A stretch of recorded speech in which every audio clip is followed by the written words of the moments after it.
بسم اللہ الرحمن الرحیم الحمد للہ رب العالمین صلی اللہ علی محمد وعلی اجمعین وعلیکم السلام ورحمۃ اللہ واللعنۃ الدائمۃ علی اعداء محمد وآل محمد اما بعد وفقنا اللہ ایاکم للعلم والعمل الصالح انشاء اللہ تعالی۔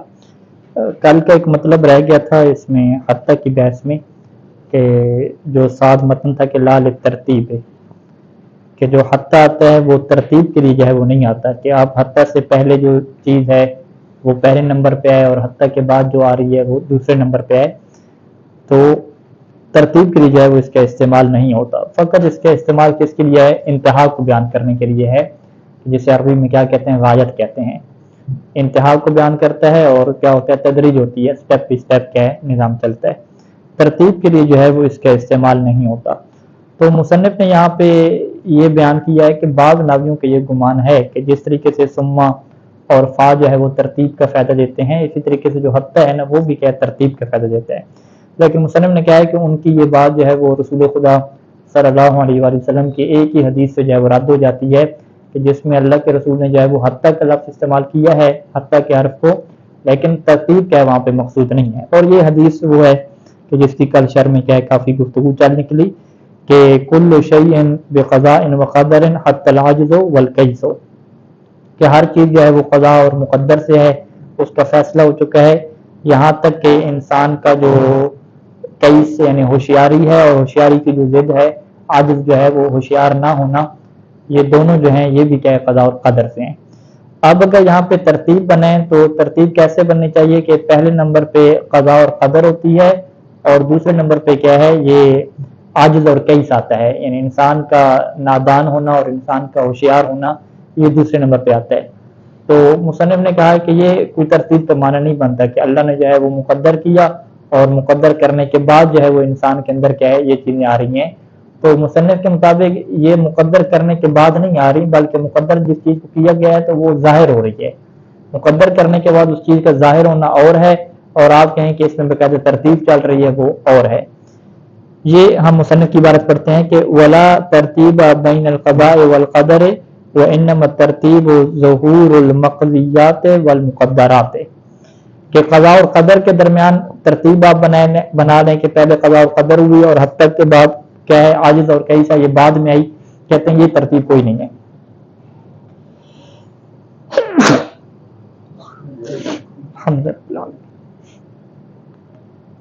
وانما ترتیب، ترتیب کہاں پہ آپ کو نظر آئے گی؟ ترتیب یوں نظر آئے گی کہ ظہور المقضیات والمقدرات، کہ جو اللہ طے کر دیتا ہے، جو مقدر ہو جاتا ہے تو پھر وہ ظاہر ہوتا ہے، ٹھیک ہے؟ یعنی اللہ نے انسان کے اندر یہ طے کیا، یہ فیصلہ ہوا کہ یہ انسان کیا ہے؟ بہت زیادہ ذہین ہوگا، تو یہ طے کرنے کے بعد جو اللہ نے طے کیا وہ ظاہر ہو جائے گا۔ آپ یہ تو نہ کہیں کہ یہ باقاعدہ ترتیب بن رہی ہے، نہیں، یہ ظہور المقضیات ہے۔ تو یہ مصنف کا یہ سمجھنا ہے کہ یہ ظہور المقضیات کی مثال ہے، نہ کہ یہ کیا ترتیب کی مثال ہے۔ تو بہرحال ہم مصنف کے اوپر تھوڑا سا اعتراض رکھتے ہیں اس کے اوپر کہ ظہور المقضیات کی ظاہری بات ہے دوسرے مرحلے کے اوپر آتے ہیں، تو پہلے مرحلے پہ طے ہوتا ہے اور طے ہونے کے بعد پھر کیا ہوتا ہے؟ ظہور المقضیات ہوتا ہے۔ تو آپ اس کا نام ظہور رکھیں یا اس کا نام ترتیب رکھیں تو بات تو ایک ہی ہو گئی ہے تقریباً، تو لہٰذا جو ہے وہ یہ استدلال اتنا یعنی واضح نہیں ہے مصنف کا، یہ یعنی صحیح بات ہے۔ تو آپ کچھ دفاع میں کہنا چاہیں؟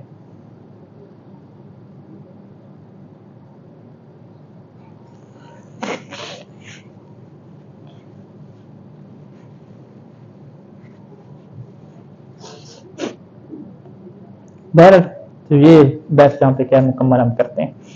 اس کے بعد جو ہے وہ ساتھ متن ہے کہ وہ او جو ہے یہ عطف نسخ میں سے، حروف عطفہ میں سے ہے، یعنی یہ کون سا بنے گا؟ چھٹا بنے گا نا، پانچواں بنے گا۔ پہلے چار کون سے تھے؟ واو تھا، ثم، فا، حتی، او، اچھا یہ پانچواں بن رہا ہے۔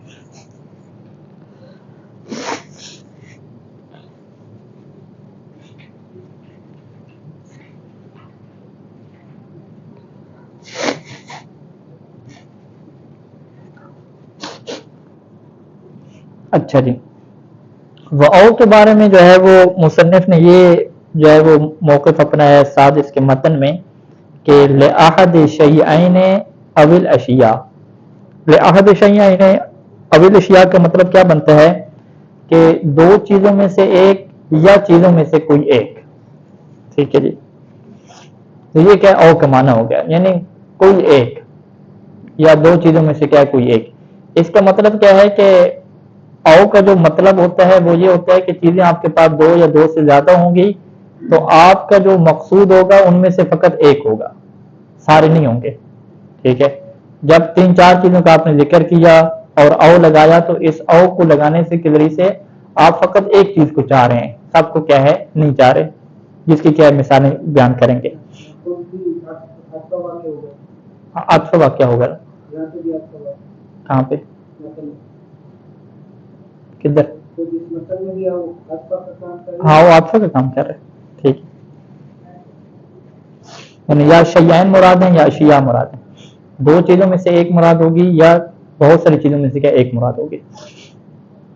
اچھا شر میں آ جائیں، مثال ہوا لأحد شیئین، دو چیزوں میں سے جب ایک مراد ہوتی ہے اس کی مثال جو ہے وہ قرآن مجید کی یہ آیت ہے. یہاں پہ میرے پاس لبسنا لکھا ہوا، آپ کے پاس کیا ہے لبس تو ہے. اچھا قرآن میں یہ دیکھیں لبسنا لفظ نہیں ہے، لبس تو ہے، لبس تو یومن او بعد یومن، کہ جب وہ حضرت عزیر نبی تھے میرے خیال میں جن کو جو ہے 100 سال تک ان کا جو گدا تھا کھانا تھا، 100 سال تک جب ان کو موت آ گئی تو ان کے بعد جو ہے ان سے پوچھا کہ آپ جو ہے وہ کتنے دن جو ہے ہو رہے ہیں، تو انہوں نے کہا کہ جی لبس تو یومن اور بعد یوم.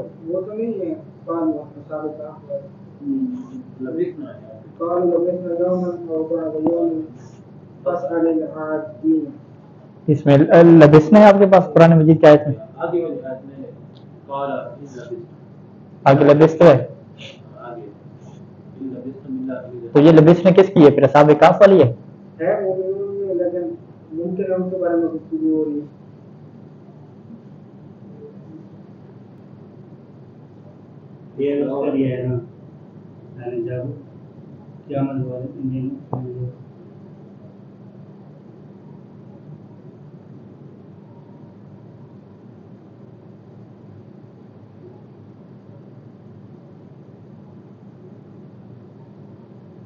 ہاں اصحاب کہف ہے.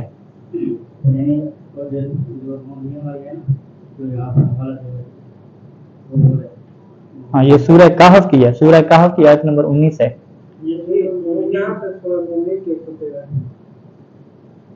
اچھا سورہ مومنون کے، ہاں اچھا یہاں پہ سورہ نون کی ہے. ہاں قل ان نہیں اس میں تو نہیں، ہاں قال لبسنا ٹھیک ہے اور بعد یوم فسر العظیم. ہاں یہ پھر وہی قیامت کے دن ہے، قیامت کے دن جب اٹھایا جائے گا تو انہیں یہ پوچھا جائے گا کہ تم دنیا میں جو ہے وہ کتنے سال تم رہے ہو زمین کے اوپر، تو وہ کہیں گے کہ ہم جو ہے وہ دنیا میں زمین کے اوپر ایک یا ایک سے کیا ہے تھوڑا دن کہہ رہے ہوں گے.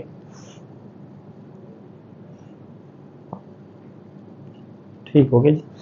تو لبس میں ٹھیک ہے، لبس تو بھی ہے وہ لفظ لبس والی آیت بھی، ہاں لبس والی آیت میں بہر لبس ہو یا لبس نہ ہو دونوں استعمال ہوئے ہیں. اور اصل جو شاید انسان ہے یہاں پہ یومن او بعد یوم، تو یہاں پہ ہم یہ کہیں گے کہ جب او لگایا ہے تو او میں سے اس کی مراد دونوں میں سے ایک ہے، دونوں ایک ساتھ کیا مراد نہیں ہے، یا اس کی یہ مراد ہے کہ پورا دن ہم وہاں پہ رہے، یا اس کی یہ مراد ہے کہ تھوڑا سا کیا حصہ رہے. یہ کیا شیئن کی مثال ہوگی. وَلَأَحَدِ الْأَشْيَاءِ اور او آتا ہے کہ بہت ساری چیزیں ہوں ان میں سے ایک مراد ہو، اس کی کیا مثال ہے، یہ مثال ہے فَكَفَّارَتُهُ إِطْعَامُ 10 مَسَاكِينَ مِنْ أَوْسَطِ مَا تُطْعِمُونَ أَهْلِيكُمْ او کسوتہم او تحریر رقبۃ.